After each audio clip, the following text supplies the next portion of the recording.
People of Siem Reap, rejoice! Those Thai natural herb scammers have been caught. In this video, I'm going to tell you about this new scam, what it is and how it worked, tell you my own interactions with these Muppets, and also tell you why no one deserves to be scammed. Let's get into it. First up, if you enjoy this video or find it interesting, please leave a like and subscribe if you want to see more interesting stuff like this.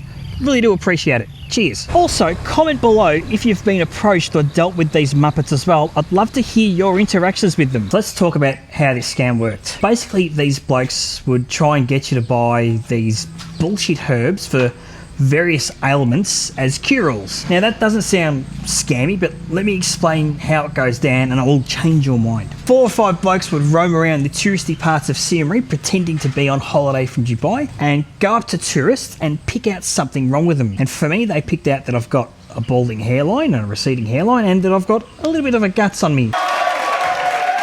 But for others, I've heard that they'll pick out, say, skin conditions, a scar or something like that. But they'll point these out to you and then say something like, my friend, this tummy, nothing to worry about.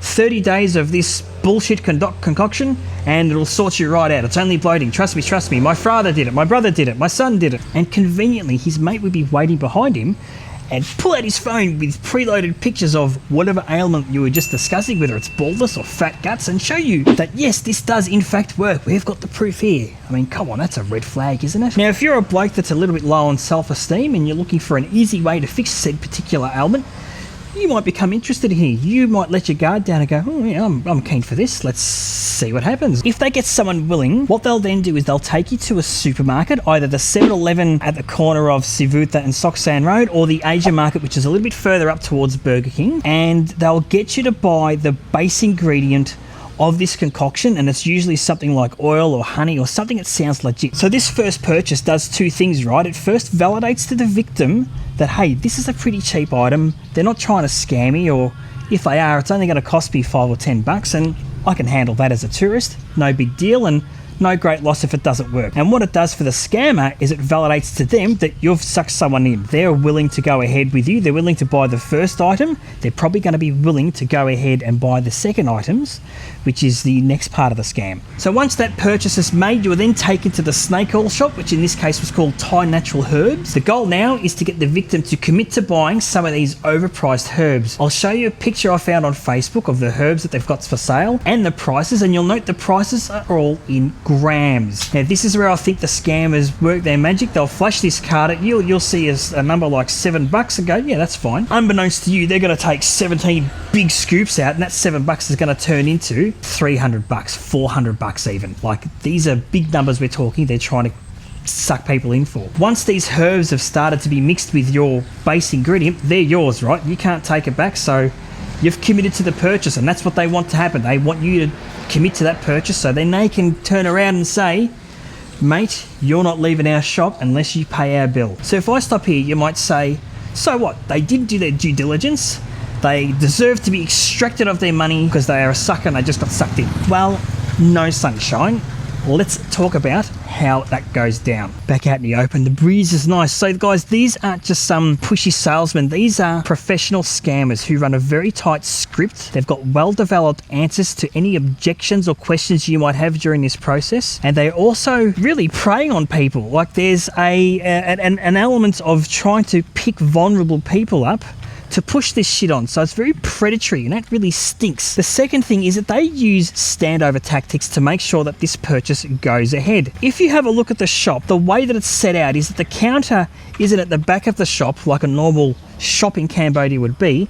It sort of runs along the side, and that makes it hard for people walking past to see what's going on. It also makes it very easy for those 2 gentlemen, kind, helpful gentlemen that took you here, to stand and block the doorway of any exit for the person that's getting sucked in. And also, for the person that's getting sucked in, creates a very intimidating environment that, holy shit, I am up shit creek here. I'm either going to pay this money to these guys, or they're probably going to belt me and I can't call for help. I can't run out. I can't, like, they're trapped. It's a fucking trap. I don't know why people can't see this. It's a trap. And for most people who have been sucked into this scenario, paying the money that the people want, and they will go and accompany you to an ATM to pull that money out.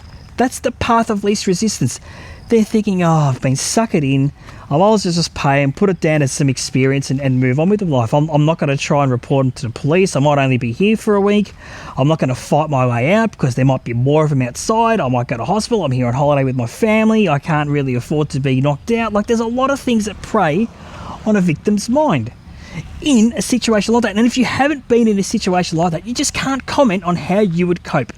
Fact. So if you search online, you'll see that this scam's been running in Bangkok, Pattaya, Dubai, and India. So it's not a new scam. It's just new to Siem Reap. Get a load of that joint.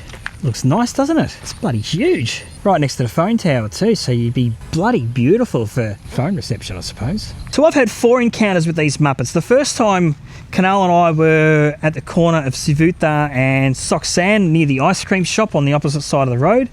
And the guy just pointed to my hairline and said, bro, we can fix this with some coconut oil. And I've gone, mate, I know I'm going bald. No coconut oil is going to fix it. If it goes, it goes. Like, I don't give a shit. It's the Italian gene, right? You ever seen a party full of Italians or an Italian wedding? It's just like bowling balls. When I walked off, Kinal said, oh, maybe they were just being nice. I went, no. No one's ever that nice. And B, his mate had on his phone pictures of dudes with bald heads on it. Like, there's some bullshit going on here. The second time I saw these guys, I was walking to dinner and a guy came up next to me and tapped my stomach like this and said to me, sir, this is nothing to worry about. This is just bloating. My father had bloating. You can just take this medicine for 30 days. Within 30 days, you stop taking it, the bloating will go. Trust me. Here, I'll show you a picture of him. Would you like me to write down the ingredients? We can go buy them now. Very, very quick, very, very smooth. Almost sort of hit me out of nowhere. And I sort of had to stop and go, okay, what's going on here? And I said, mate, this isn't bloating, it's beer and pizza. Trust me, I can make it get bigger and I can make it go away. It's all diet. Leave me alone. My third encounter was literally 45 seconds later. I crossed the road, this was on Sivuta, from one side over to the middle where that sort of big triangle intersection was. And these 2 other guys came up to me and said, sir, your hairline. I've gone, and I've just stopped. I've gone, right, what's the scam? No, we're on holiday from Dubai. We can help you fix your bald hair. We got this product. But I said, no, stop. What's the fucking scam? And they pushed through. No, it's no scam. We're just trying to help people. We're here on holiday. I said, no, stop. So this is where some facts came out about what I do. I said, listen, I work in fraud. And look, not my job specifically, but where I help out with in some cases is to try and find fraud occurring to stop it from happening to vulnerable people. So I told this to the guy and said, so tell me, what's the fucking scam? And he basically put his fist up like that. So like, okay, respect, okay. So after he sort of gave me the fist bump and said, okay, I'll leave you alone, I was curious. I was hooked. So I went to Chubby Gonzo's to get a taco. Chubby Gonzo's good, cheap tacos in Siem Reap, folks. Let me give you the big tip. I Googled it, and that's where I found the Reddit pages about this happening in Pattaya, in Bangkok and India, and sort of understood what was going on. So I was a bit pissed off at this point. And what pissed me off was that Siem Reap's a small town. It's struggling to get massive loads of foot traffic through at the moment. There's already stuff happening between Cambodia and Thailand, which is probably putting off people from coming here. If you saw my last video on what's going on and what's happening on the ground. And Cambodia's got this reputation. People everywhere call it Scambodia. So as a bloke that lived here, I was like, no, fuck this. I don't want this happening in my town. It really annoyed me. On top of that, Siem Reap's a small town, which meant that every time I was going to go out around that area, I was probably going to be approached by these Muppets. And I thought, how annoying is that for anyone that lives here or is here for a few nights, and they just they're getting their balls broken. It's not like Bangkok, that's a big city, or anywhere in India or Dubai. Siem Reap's tiny, so that really pissed me off as well. So my fourth encounter with these guys came the same night on my way home from dinner. And now that I was armed with the knowledge of what goes on here, I was a little more aggressive. And I saw them approach a dude walking up Sok San. So I did a little detour, tapped this guy on the shoulder and said, mate, don't talk to these guys. They're scammers. Tell them to fuck off, you clowns. Fuck off. And this guy said, cheers, mate. Wandered off. And as soon as that happened, these two dudes, it was the short, chubby dude and the tall, lanky dude, they kicked off. We got into somewhat of a yelling match in one of the more touristy populated parts of town. Why'd you use that language? Why'd you tell him it's a scam? It's not a scam. Blah, blah, blah, blah. I said, mate, I've read all about it. You've been kicked out of Pattaya, you've been kicked out of here. It's a fucking scam. Don't tell me what I already know, mate. It's bullshit. You're giving this town a better. That's not a scam. You're fucking up my life. You're fucking up. I live here too. Blah, blah, blah. So there was a bit of a shouting match to and fro. I think one lady took her phone out and started filming it, which I thought was pretty funny. Then they started making threats at me like, you don't know who we are. We can make you hurt real bad. He knows the people who make you cry. He goes, yeah, I make you cry real bad. I'll make you cry.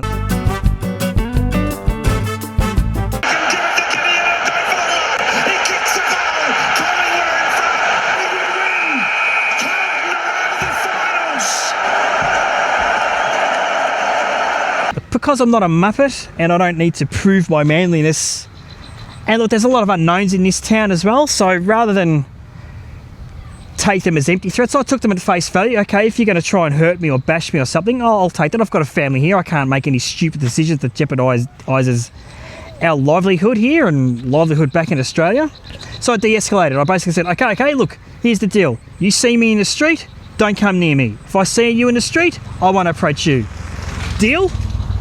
And they still get, so like, okay, fine, you can make all this pressure, but look, here's the deal. I'll leave you alone if you leave me alone, okay? And they agreed, and we gave each other the finger a couple of times, and that was the end of it. Unbeknownst to them, I am somewhat connected in this town. Half of Kinal's family are bloody cops. So what do you reckon I did? We had a chat to our family members, who are members of the police force here in Siem Reap, and they probably made a report on these characters, because although I couldn't report that they scam me, I could report that they were doing scam activity and that they had made threats, physical threats to a tourist. And that ain't a good look. And about 2 weeks later on the Siem Reap Facebook groups, there's about 2 or 3 of them, it started to appear that other people had had dealings with these guys too. And in the comments, there was lots. And it appeared that about 5 or 6 people actually made reports, including my own. And then they were caught. And sent home or got rid of. So I think that was a good outcome, and good on everyone else for reporting them to the authorities, because if there's enough reports, it shows it's enough of a problem, and for the people that did report, it shows they actually care about this joint, and you want to protect the integrity of Siem Reap and raise the integrity of Siem Reap to the outside world, who sometimes just see this joint as a scam hub. Look, there are some things going on in the background which are not favourable, but stuff like this, which is in your face and impacting the day-to-day life of people, it's annoying. It's just crap look. When talking to people about scams and reading online about them, I found that there was a real lack of empathy for people that, I think, I don't know, is it that they expect everyone to fall out of bed with their 85 years of worldly life experience? Not everyone has had an experience where they've been, taken advantage of, or they've been in a vulnerable position, susceptible for like really full-on hard persuasive sales tactics. And I think it's really shit of people to turn around and say, nah, fuck them, they deserve to get scammed, they deserve to get their money taken, they deserve to get this. People are different. People have got different backgrounds, different expectations, different levels of education, different levels of trust, and different levels of susceptibility to these sorts of things. And if they've never experienced it, how can you expect them to recognise it? So if you're in that bucket of, nah, they deserve it, mate, I hope that an elderly relative of yours doesn't get taken advantage of by a phone scam, because what are you going to do? You're going to sit there and say, oh, sorry, Nan, your life savings have been ripped by some dude pretending to be your bank. They fucking saw you coming. Like, you'll be empathetic. So show that same empathy you would show your nana to someone in the general public that you know nothing about. So well done if you made a report on these guys, and if you're trying to raise the standards here in Siem Reap, I applaud you. And if you're one of these people that think scam victims should have the same lived experiences as you and had it coming to them and deserve to be extracted of all their money, grow up, grow some empathy, and I really hope it doesn't happen to you, because I don't hope it happens to you. No one deserves to get scammed. See you later.